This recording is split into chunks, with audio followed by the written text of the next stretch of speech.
Que carga emocional, hein? Deixa eu beber uma água aqui.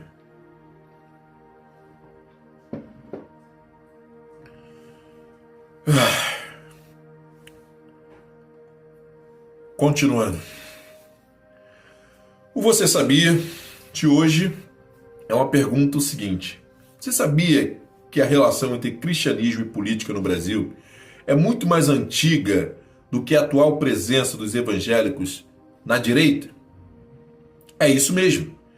Quando observamos a história do comportamento político brasileiro, percebemos que a presença do cristianismo na esfera política não nasceu com a direita evangélica contemporânea.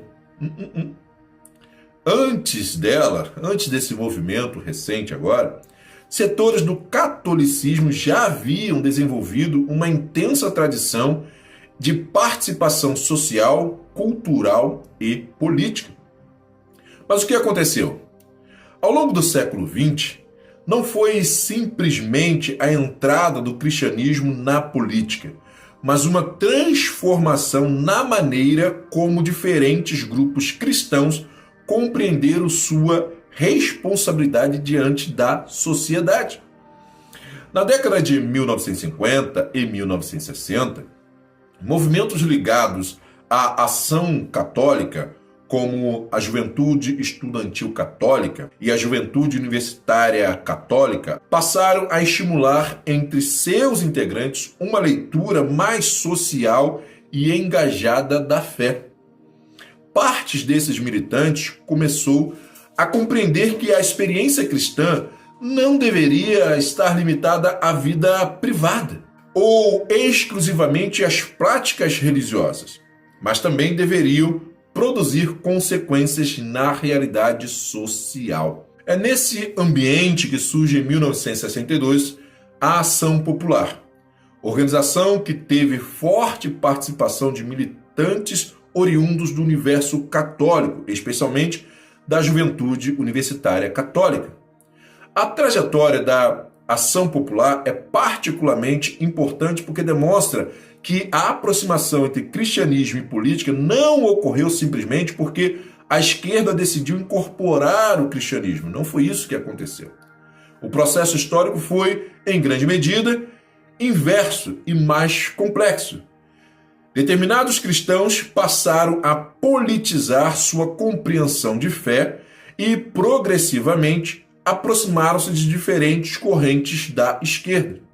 Em alguns casos, essa aproximação chegou ao socialismo e até a posições mais revolucionárias, produzindo uma ruptura cada vez maior com as estruturas tradicionais da igreja.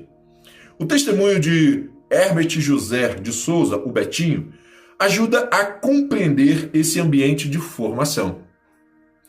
Em Memória do Exílio, publicado em 1976, Betinho recordou sua experiência na Juventude Estudantil Católica e relatou como os assistentes apresentavam uma imagem de Cristo associado à força, à transformação e à revolução humana. É justamente nesse ponto que ocorre uma mudança importante. A fé passou, em determinados setores, a ser compreendida não apenas como uma experiência individual de salvação, mas também como fundamento para uma atuação social e política. Essa transformação contribuiria posteriormente para o desenvolvimento de diferentes correntes da chamada esquerda cristã e para uma concepção de cristianismo fortemente associado à responsabilidade social, à defesa dos pobres e à transformação das estruturas consideradas injustas. Que se parece muito, em minha opinião bem sincera, com o discurso que Judas Iscariotes teve com Jesus em João, capítulo 12, do versículo 4 ao 8.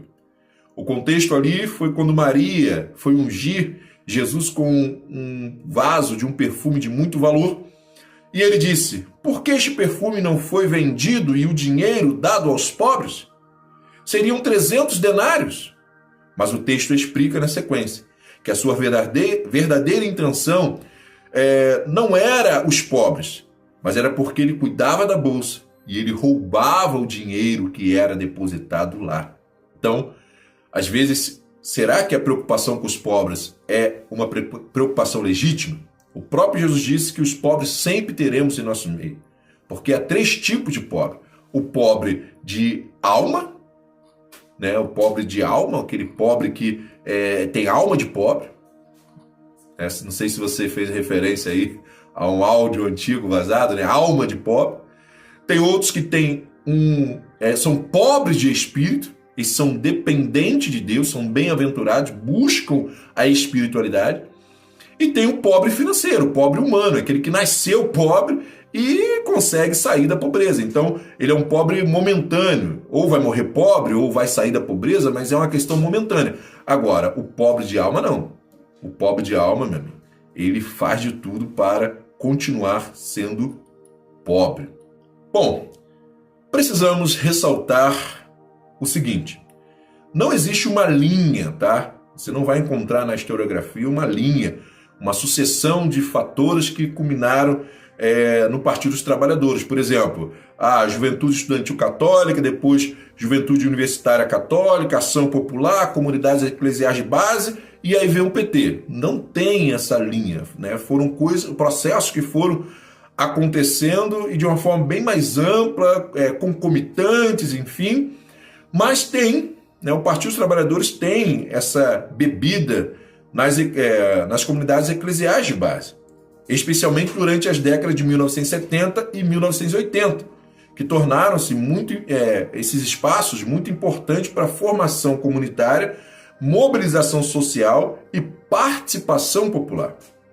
Eles não criaram o PT, mas setores e lideranças vinculadas às comunidades eclesiais de base participaram no ambiente social e político, que contribuiu para a formação de uma nova esquerda brasileira durante o processo de redemocratização. O próprio surgimento do Partido dos Trabalhadores em 1980 resultou da convergência de diferentes forças, que depois muitos deles se separaram, né? Teve um novo sindicalismo, movimentos populares, setores da igreja, intelectuais, militantes de esquerda e diversas organizações da sociedade civil. Portanto, a relação entre cristianismo e esquerda brasileira precisa ser entendido como uma das dimensões de um processo político muito amplo, tá? Mas, antes de ter essa direita, como nós estamos tendo agora, nós já tivemos lá atrás uma esquerda cristã, ok? Isso que eu gostaria de deixar bem claro para vocês. Até porque uma das questões fundamentais do próprio cristianismo brasileiro é que ele não é politicamente homogêneo. Ao longo da história, diferentes cristãos defenderam diferentes projetos de sociedade. Por isso, analisando a partir da última década do século XX para cá, nós tivemos vários fenômenos de transformação no cenário de expansão das igrejas pentecostais, por exemplo, e que depois deram a expansão das igrejas neopentecostais. Durante parte da nossa história, esses novos segmentos pentecostais mantiveram uma maior distância política e institucional, não se envolviam muito com a política. Mas essa postura não permaneceu estática. Com o crescimento demográfico das igrejas evangélicas, elas entrando mais nas comunidades, né? A partir da redemocratização também, a expansão dos meios de comunicação religiosos e a ampliação da participação eleitoral de várias igrejas, vários políticos cristãos, diferentes segmentos pentecostais e neopentecostais passaram a ocupar progressivamente essa esfera pública. E aqui ocorre uma transformação muito importante nesse processo, tá? Enquanto determinados setores do catolicismo haviam desenvolvido uma leitura de fé fortemente orientada para a transformação das estruturas sociais, segmentos do pentecostalismo passaram a enfatizar com maior intensidade a experiência pessoal da conversão, a batalha espiritual, a cura, a prosperidade, né, a família e a transformação individual.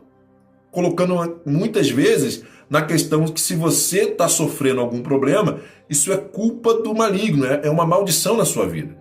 O neopentecostalismo, especialmente algumas correntes associadas à teologia da prosperidade, ele coloca a relação entre fé e vida material uma dimensão particularmente importante do segmento. A prosperidade econômica passou, em determinados discursos, a ser apresentada como possível expansão da bênção divina, enquanto dificuldades pessoais poderiam ser interpretadas a partir de elementos como falta de fé, ação demoníaca, escolhas individuais ou necessidade de transformação espiritual.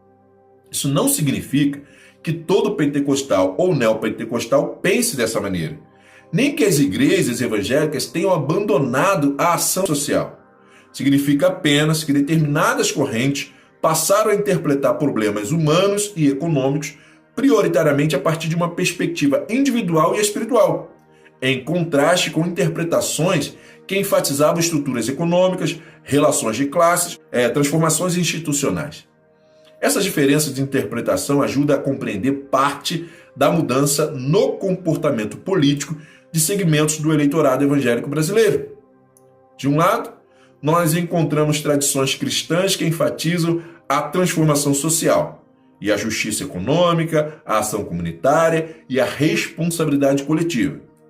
Do outro lado, surge agora um novo segmento que enfatiza a responsabilidade individual, o empreendedorismo, a família, a liberdade religiosa, a propriedade privada e a batalha espiritual. Essas diferenças teológicas e culturais não determinam automaticamente o voto de ninguém, mas podem contribuir para formar visões distintas sobre Estado, economia, pobreza, liberdade, família, direitos, responsabilidade individual e transformação social. É nesse ambiente que, especialmente nas últimas décadas, parcelas expressivas do eleitorado evangélico passaram a se aproximar de partidos, candidatos e pautas indicadas com a direita. Portanto, talvez seja até inadequado afirmar simplesmente que os evangélicos foram para a direita. O que ocorreu, na verdade, foi um processo de politização, organização institucional e disputa por espaço público, no qual determinados segmentos evangélicos encontram maior convergência com pautas e projetos políticos da direita, assim como já foi da esquerda. E essa transformação também produziu uma reação. À medida que setores evangélicos passaram a ocupar espaços no legislativo, no executivo, nos meios de comunicação e no debate público, outras tradições cristãs passaram a disputar novamente a interpretação política da fé, do evangelho, como as comunidades eclesiais de base fizeram lá atrás. Então agora, como temos a matéria daquela professora, né, Elcimara Teres, essa disputa não é só no campo eleitoral. É uma disputa que está sendo também pelos símbolos, pela interpretação bíblica, que sempre ocorreu nesses embates. O protestantismo é um desses marcos de interpretação do cristianismo. Então é também uma disputa sobre qual compreensão do cristianismo deve orientar a participação do cristão na sociedade. Qual é a responsabilidade do cristão diante da pobreza? A transformação social depende principalmente de mudanças estruturais ou da transformação individual? Qual deve ser a relação entre igreja e Estado? E o cristão deve priorizar pautas econômicas, sociais, morais ou espirituais? Ou todas elas? A fé deve orientar diretamente a atuação política do candidato, como mostrou a pesquisa, que 81% dos eleitores vão procurar alguém ligado à fé, que defende a fé? É possível falar em um único posicionamento político cristão? Qual cristianismo, qual interpretação do evangelho e qual projeto de sociedade cada grupo pretende levar para dentro da arena política. É nessa disputa que podemos compreender uma parte importante da transformação do comportamento político cristão no Brasil. Agora nós temos, mais uma vez, as duas correntes em disputa.